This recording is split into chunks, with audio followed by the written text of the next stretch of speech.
യൂദായുടെ ലേഖനം ഒരു പഠനം. Part number 15.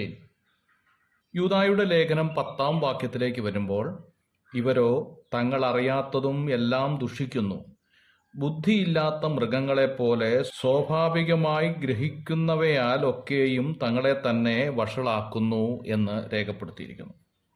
ആത്മീയ വിഷയങ്ങൾക്കെതിരെ ബുദ്ധിപരമായി നടത്തുന്ന മത്സരമാണ് ഈ വാക്യത്തിലെ ആദ്യ ഭാഗത്ത് വിവരിക്കുന്നത്. തങ്ങൾക്ക് അറിയാത്തതെല്ലാം ദുഷിക്കുന്നു എന്നുള്ളതാണ്. ബുദ്ധിപരമായി മനസ്സിലാക്കുവാൻ കഴിയാത്ത വസ്തുതകൾ എന്തായാലും അവയെ ദുഷിക്കുന്ന ആധുനിക വിശ്വാസത്യാഗികളെക്കുറിച്ചാണ് ഈ വാക്യം പറയുന്നത്. ജ്ഞാനം ഏതു കാലത്തും ആർക്കും അത്യന്താപേക്ഷിതമാണ് എന്ന കാര്യത്തിൽ തർക്കമില്ല. ഭേദാഭേദങ്ങളെ തിരിച്ചറിയുന്നത് നല്ല കാര്യം തന്നെയാണ്.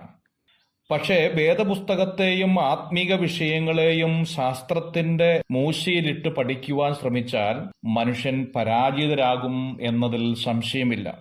അതുകൊണ്ടത്രേ മിക്ക വേദശാസ്ത്രിമാരും സംശയാലുക്കളായി ഒടുവിൽ തീരുന്നതും യാഥാർത്ഥ്യങ്ങളെ ചോദ്യം ചെയ്യുവാൻ മുതിരുന്നതും. ഇന്നത്തെ ആത്മീക ഗോളത്തിലെ ഒരു വലിയ ഗതികേട് ഇതുതന്നെയാണ് എന്ന് പറയാം. തികച്ചും വിശ്വാസത്തിന്റെ കണ്ണാൽ കണ്ട് ദൈവത്തിൽ ആശ്രയിച്ച് മുമ്പോട്ടു പോകേണ്ട കാര്യത്തെ ബുദ്ധിപരമായ വീക്ഷണത്തിൽ അവർക്ക് ബോധ്യമാകാത്തത് കൊണ്ട് അസത്യം എന്ന് പറഞ്ഞ് വലിച്ചെറിയുന്ന ആത്മീയ ലോകത്തുള്ളവരോടാണ് യൂദാ ഈ കാര്യം ഓർമ്മപ്പെടുത്തുന്നത്. 2 പത്രോസ് 2-ാം അധ്യായത്തിന്റെ 12-ാം വാക്യത്തിലും ഇതിന് ഉത്തരം പത്രോസ് നൽകുന്നുണ്ട്. ജാത്യ പിടിപെട്ട് നശിപ്പാൻ പിറന്ന ബുദ്ധിയില്ലാത്ത ജന്തുക്കളെ പോലെ അവർ അറിയാത്തതിനെ ദുഷിക്കുന്നു എന്നാണ് പത്രോസ് ഓർപ്പിക്കുന്നത്.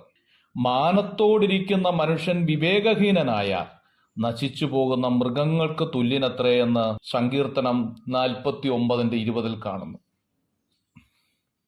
മനുഷ്യൻ സൃഷ്ടികർത്താവായ ദൈവത്തിന്റെ സർവാധികാരത്തോട് എതിർക്കുകയും ആത്മീക വിഷയങ്ങളെ ദുഷിക്കുകയും അസന്മാർഗമായി ജീവിക്കുകയും ചെയ്യുമ്പോൾ തന്റെ ദൈവദത്തമായ മനുഷ്യത്വം നഷ്ടപ്പെടുകയും നൽകപ്പെട്ട തേജസ്സും ബഹുമാനവും നശിക്കുകയും ചെയ്യുന്നു എന്നുള്ളതാണ് മനസ്സിലാക്കേണ്ട കാര്യം. ഇതുമൂലം അവൻ മനുഷ്യസഹജമായ സുബോധാവസ്ഥയിൽ നിന്നും ജന്മവാസനയാൽ നയിക്കപ്പെടുന്ന വിശേഷ ബുദ്ധിയില്ലാത്ത മൃഗപ്രിയനായി അധപ്പതിക്കുന്നു എന്നുള്ളതാണ്. ഈ സത്യം ദൈവവചനം എല്ലായ്പ്പോഴും നമ്മെ പഠിപ്പിക്കുന്നുണ്ട്. ചരിത്രത്തിൽ ബാബിലോൺ രാജാവായിരുന്ന നെബൂഖദ്നേസർ ഇതിന് ഒരു ദൃഷ്ടാന്തമായി എടുക്കാം. ദാനിയേൽ പ്രവചനം 4-ാം അധ്യായം. ബുദ്ധിയില്ലാത്ത മൃഗങ്ങൾ അഥവാ മൃഗം എന്ന പദം മനുഷ്യരൊഴികെയുള്ള ജീവജന്തുക്കളെ എല്ലാം പൊതുവെ കുറിക്കുന്ന ഒരു കാര്യമാണ്. അവൻ താൽക്കാലിക ഭോഗ തൃപ്തി സുഖമെന്നു വയ്ക്കുന്നു എന്ന് 2 പത്രോസ് 2-ാം അധ്യായത്തിന്റെ 13-ാം വാക്യത്തിൽ കാണുന്നു. ഈ വാക്യം പരിവർത്തനം ചെയ്താൽ പട്ടാപ്പകൽ സുഖഭോഗത്തിൽ മുഴുകുന്നത് അവർ ആനന്ദപ്രദമാക്കുന്നു എന്നാണ്. ഇന്ദ്രിയങ്ങളുടെ ലോകത്തിൽ സംതൃപ്തി അന്വേഷിക്കുന്ന മനുഷ്യൻ അന്തസ്സറ്റ പെരുമാറ്റത്തെയും മാന്യതയും ധിക്കരിച്ചുകൊണ്ട് സൂര്യന്റെ വെളിച്ചത്തിൽ മൃഗതുല്യമായി ജീവിക്കുന്നതാണ് യൂദാ ഇവിടെ ഓർമ്മപ്പെടുത്തുന്നതായ കാര്യം. മനുഷ്യൻ തന്റെ മൃഗയത്വം വിട്ട് മനുഷ്യത്വത്തിലേക്ക് തിരിച്ചു വന്നുവെങ്കിൽ എത്ര നന്നായിരുന്നു എന്ന് യൂദാ ഓർമ്മപ്പെടുത്തുകയാണ്. വിവേകബുദ്ധിയില്ലാത്ത മൃഗത്തെ പോലെ മനുഷ്യൻ തങ്ങളുടെ ജന്മസിദ്ധമായ അറിവിന്റെ പരിധിയിൽ നിന്നുകൊണ്ട് ലൈംഗിക പാപങ്ങൾ ചെയ്യുന്നതിനാൽ തങ്ങളുടെ ആളത്വത്തെയും നശിപ്പിക്കുന്നു എന്നാണ് മനസ്സിലാക്കേണ്ടത്. അതിനാൽ പഴയ നിയമത്തിൽ പരാമർശിച്ചിരിക്കുന്ന യൗവനക്കാരനായ യോസഫിനെ പോലെ ലൈംഗിക പാപങ്ങൾ വിട്ടോടുവാൻ നമ്മെ ഓർമ്മിപ്പിക്കുകയാണ്.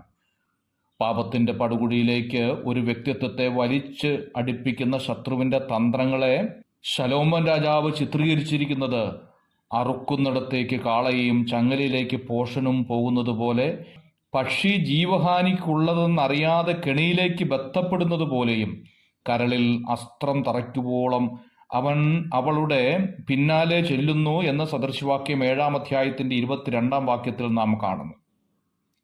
ഈ നീചവും നിന്ദ്യവുമായ മഹാപാപത്തിന്റെ അന്ത്യം താൻ രേഖപ്പെടുത്തിയിരിക്കുന്നത് അങ്ങനെ ചെയ്യുന്നവൻ സ്വന്തം പ്രാണനെ നശിപ്പിക്കുന്നു എന്നത്രേ. സദൃശവാക്യം 6-ാം അധ്യായത്തിന്റെ 32-ാം വാക്യം. ഗുരുതരമായ ഈ ദോഷപ്രവൃത്തിക്ക് മരണമാണ് ന്യായപ്രമാണം കൽപ്പിച്ചിരിക്കുന്നത് എന്ന് ആവർത്തന പുസ്തകം 22 അധ്യായത്തിന്റെ 22 വാക്യവും ലേവ്യ പുസ്തകം 20 അധ്യായത്തിന്റെ 10 വാക്യത്തിലും നാം കാണുന്നു. God bless you.